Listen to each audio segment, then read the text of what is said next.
नमस्कार.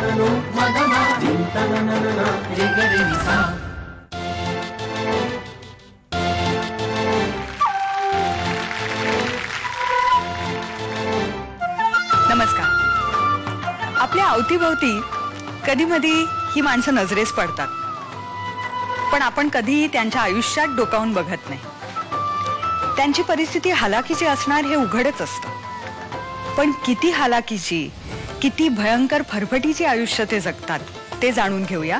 पाहूया विवेल सोप्स प्रस्तुत याला जीवन ऐसे नाव मध्ये. कचरा वेचणाऱ्या विमलक्का. विमलक्कांचं व्यक्तिमत्व तसं तर चार चौघीत उठून दिसणार. आता तर त्या कचरा वेचक महिलांच्या फेडरेशनच्या अध्यक्षाही आहेत, पण त्यांच्या भूतकाळात डोकावून पाहिलं तर एक भयान आयुष्याचं पट उलगडत जातो. अवघ्या 14व्या वर्षी लग्न झालेलं. वर्ष दीड वर्षातच नवरा त्यांना सोडून गेलेला. नुसता सोडूनच नाही गेला, तर त्यांच्यापासून त्यांच्या मुलीला हिरावून घेतलं. पुढच्या 30-35 वर्षात विमलक्कांनी दुर्दैवाचे कोणकोणते दशावतार पाहिले ते ऐकूया त्यांच्याच तोंडून. बोलावूया विमल इंगळे यांना.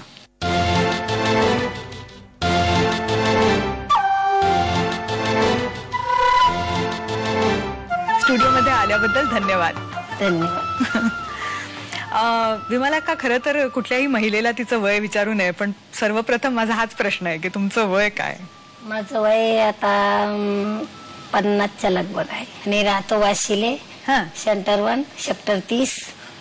जो पाण्याच्या टाकीच्या बाजूला झोपडपट्टी आहे तिथं राहतो आम्ही. कचरा बचत गटाच्या बचत गट बांधले.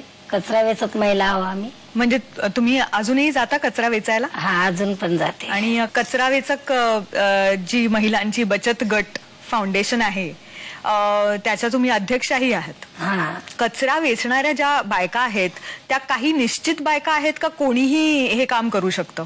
कोणी नाही करू त्याची एक काहीतरी एक गट आहे तो.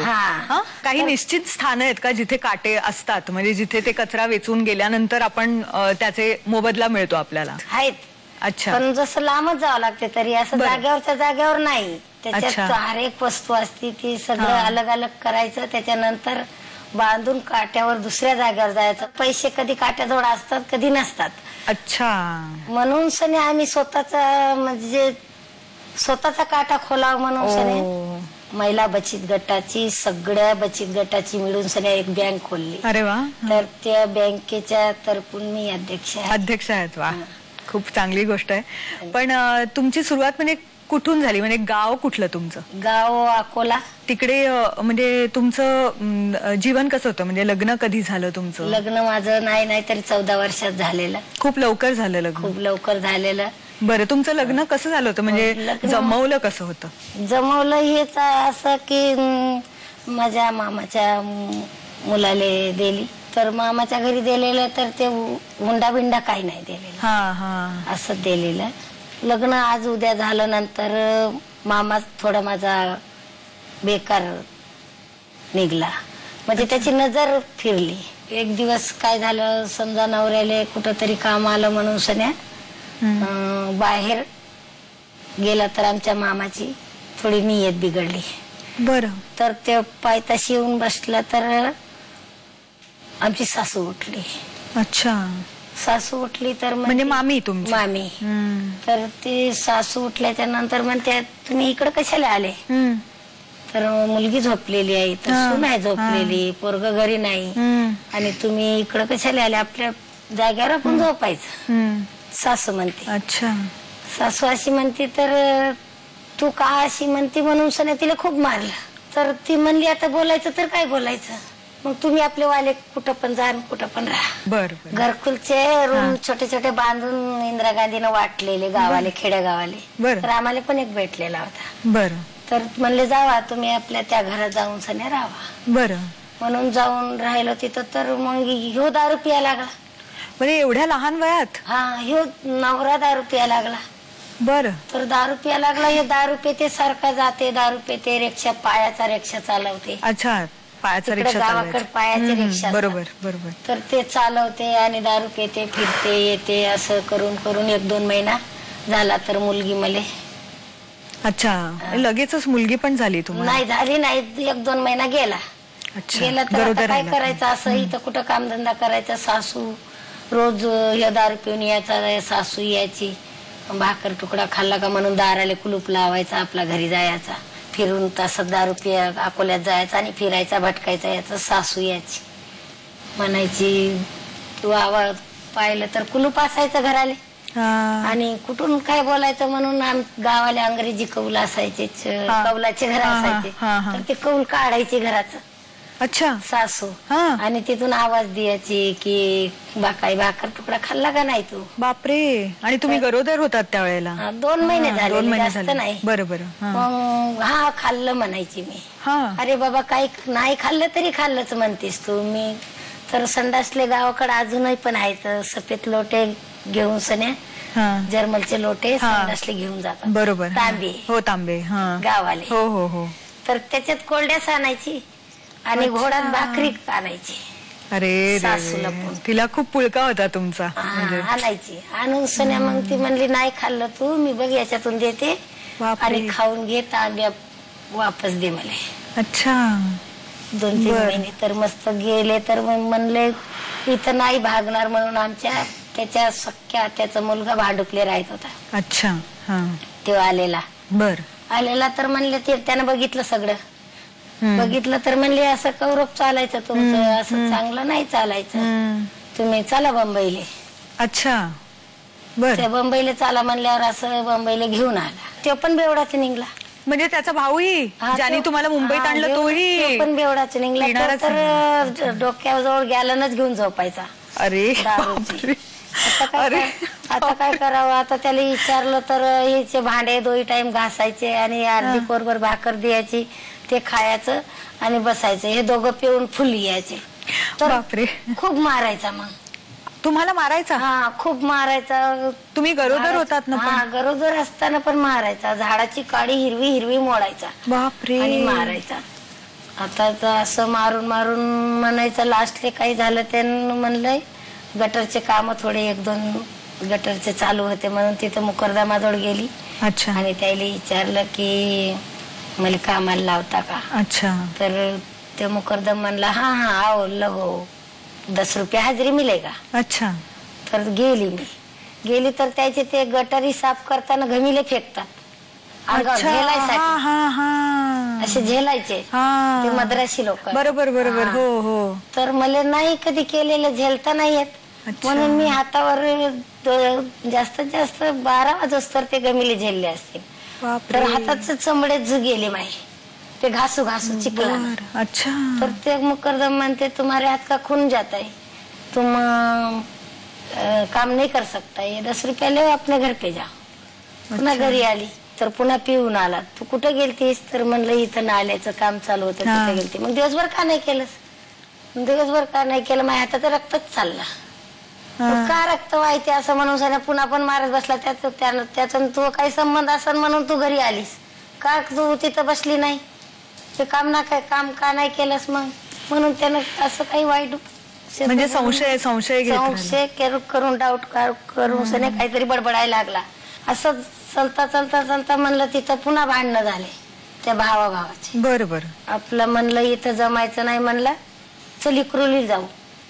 इकरुलीला येऊस्तर मला 9वा महिना अच्छा लागला. मग तिथं गेल्याच्या नंतर मग एक दिवस पोट दुखायला लागलं. अच्छा. पोट दुखायला लागलं तर म्हणले चल आता इथं बाबासाहेबाचा आंबेडकराचा दवाखाना काढलेला आहे कर्णमारनगरले, हवे रोड पार केला की तुला ऍडमिट करते. अच्छा. तिथं नेऊन टाकला, आपला पत्ताच नाही. पत्ता नाही तर मी तिथं गेली. मग तिथं डॉक्टरच्या ते इमर्जन्सी वार्डात नेला तपासायसाठी. तिथं ऑपरेशन चालू होतं एका सरदारींचं, लेकरू काही असं असं. आता मला कधी नाही बघितलं म्हणून मी बघून घेतलं. ते मला वाटली भीती म्हणून आपलं मी सगळं सोडलं आणि मी पडून आली झोपड्यावर. बापरे. 4 वाजता पुन्हा पोट दुखायला लागला सकाळी. तर पिऊन पडलेला. बापरे. बसते उठते, बसते उठते, झोपते बसते उठते. तर म्हणलं काय करते असं? तर म्हणलं माझ्या पोटात दुखायला म्हणलं की 2-4 रायपट्टी तर आणल्या. दवाखान्यात टाकलं तुला काल नेऊन, आज पोटात दुखायला म्हणते. म्हणलं जाऊ दे आता बोलणंच नको. म्हणलं थांब मी रिक्षा घेऊन येतो. अच्छा. रिक्षा घ्या गेला ते सकाळी 5 वाजता. 5 वाजता रिक्षा तिकडे घ्या गेला, इकडे मुलगी झाली. तुम्ही एकट्या होतात? हा, एकटीच. आणि मग ते रिक्षा त्याला भेटला नाही कारण थोडा उशीरच झाला. म्हणलं आता काय करा, आमच्या आईले मुलं झालेले ते बघितलेलं होतं मी की काही अवजार टायमावर नाही भेटलं तर काचानं पण दगडानं पण ठेसायचे नाड आणि बाजून व्हायचं. असं आईचं पण मी बघितलेलं. तर मला लक्ष आलं आता मी बुलेट कोणाला मागू, काय कोणाला करू, म्हणून सने आपलं काच तिथं होता, काच पडलेला ते घेतला आणि ते कसं काय करत असतात म्हणून आमच्या आजीनं नाडाले 4 बोट मापलेलं. 4 बोट मापलेलं. तर माझ्या ध्यानात आलेलं की माझी आजी आईच्या बाळपणात आली 4 बोट मापलेलं. तर मी पण तसंच करते आता. म्हणून आपला दोरा धरला त्या याला नाडाले बांधून सने यानं कापून टाकलं काचानं आणि ते सगळं होतं त्या गटरीत फेकून दिलं आणि हौदावर गेली आंघोळीले. बापरे.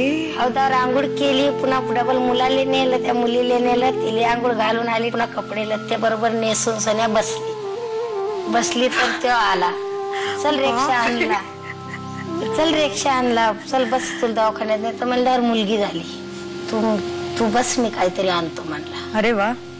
काहीतरी आणतो म्हणून सन्या गेला. तर तो 4-5 वाजता आला नाही. तर काही पिऊन घेऊन मटण घेऊन आला हातात. काही दुसरं आणलं नाही, खाय प्याचं पीठ कूट हे काही नाही, मटण घेऊन आला. तर ते धर एकर मटण, ते धर एकर मटण म्हणल्यावर अरे काहीतरी रवा बिवा आणायचा, त्याचा आंबिल बिंबिल करून केलं असतं का काय, सकाळपासून पोटात तोडायला लागलं. तू मटण आणून सन्या जवळ देतोस का, मटण धर कर म्हणून सन्या.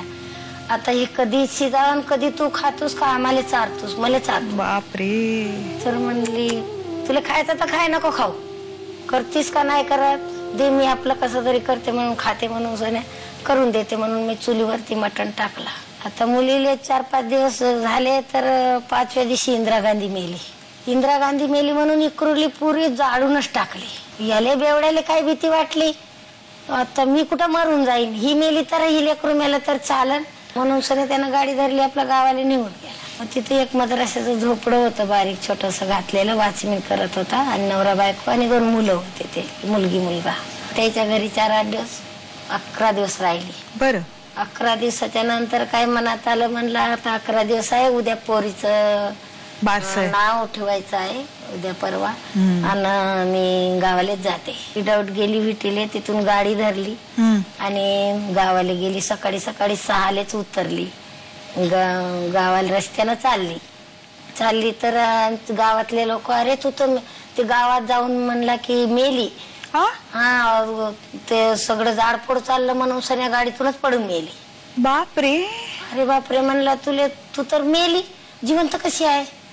अरे यो म्हणला असाच काही पण दारू पिऊन बोलते आणि मारून टाकलं, जा म्हणून घरी गेलो तर झोपलेला आहे दारू पिऊन.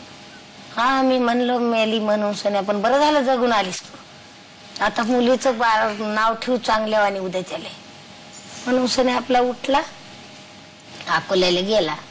तर ते इंदिरा गांधीचे शिबिर निघलेले होते ऑपरेशनाचे त्या टायमात. शिबिर निघलेले होते तर ते गेलं आपलं ऑपरेशन करून सन्या. ते म्हणला नाही ऑपरेशन करायचं, पण संध्याकाळी नाव ठेवायचं म्हणला. जाऊन ऑपरेशन करून येऊन तिकडून बाजार हाट आणून सन्या ते गाण्या बिण्यावाले आणून सन्या आपले नाव पोरीचं ठेवलं. रात्र गेली, दुसरा दिवस गेला आणि रात्र आली तर म्हणते तू ऑपरेशनला चालती का नाही. तर म्हणलं कशासाठी.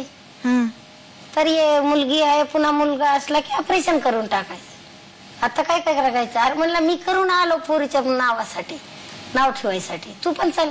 पण बारसं करण्यासाठी म्हणजे पैसे हवे होते म्हणून पैसे द्यायचे का. पैसे. अच्छा, त्याच्यासाठी पैसे द्यायचे. 15 रुपये भेटत होते त्या टाइम. अच्छा. 4 वाजता रात्री तर नंबराला लावला अकोल्याला जाऊन. बर. शिबिरात. अच्छा, एवढी गर्दी असायची तिकडे. 315 बायाचा शिबिर होता ते.